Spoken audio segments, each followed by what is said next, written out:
Welcome to another quick review from Ultimate DIY. Hey guys, if you're working on kitchen cabinets and things like this and you don't have a big workshop, there's ways to actually do it without that workshop. You need a special tool. You need something like the Kreg Rip-Cut.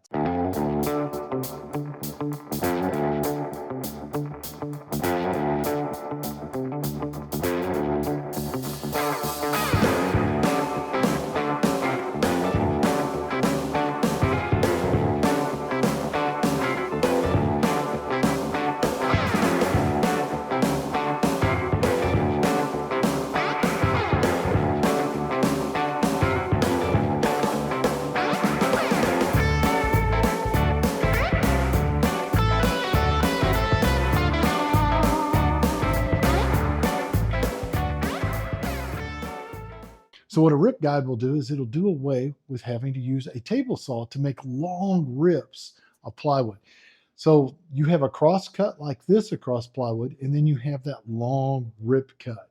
Now, even on a table saw, that rip cut can be kind of painful. You have to have tables on the other side, make sure that you're holding up even, make sure you're up against that guide.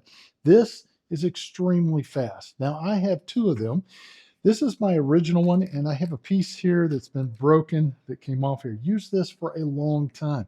There's a couple of drawbacks to this particular version. For one, it only has two pieces holding the saw in place.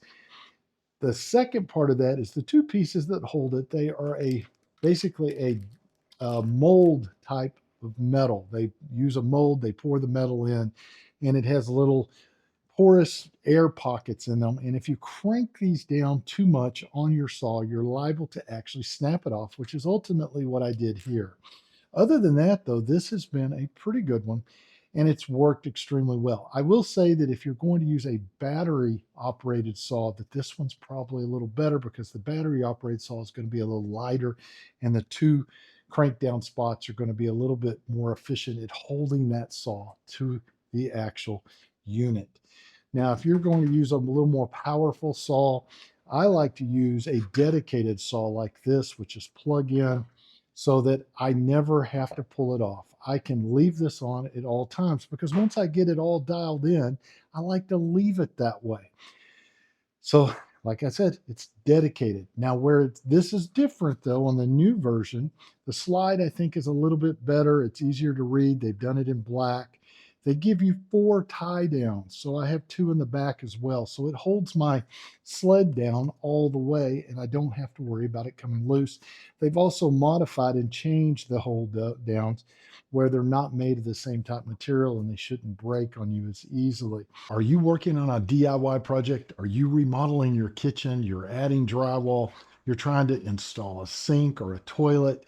You've got some type of an electrical device you're installing and you have questions.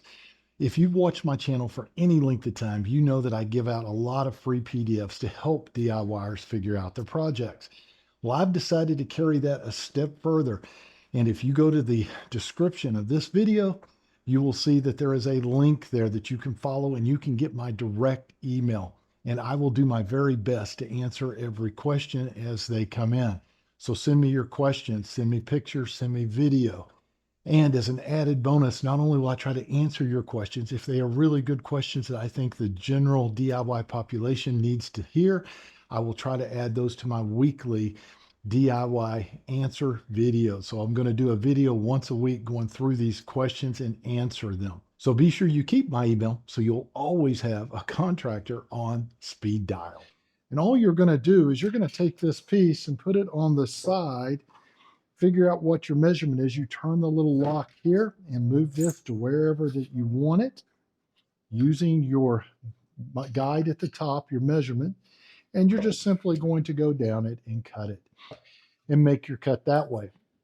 Now, I will tell you, I like to personally, I will still pull a tape and make sure exactly where I am before I make a big long cut, especially on an expensive piece of plywood.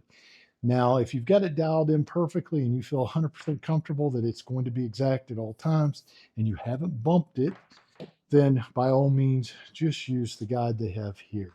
But overall, guys, I think it's a fantastic tool. I think it's well worth it.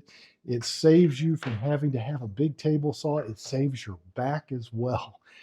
Do yourself a favor, pick yourself up one today. I don't think you'll regret it. We'll see you guys on the next review.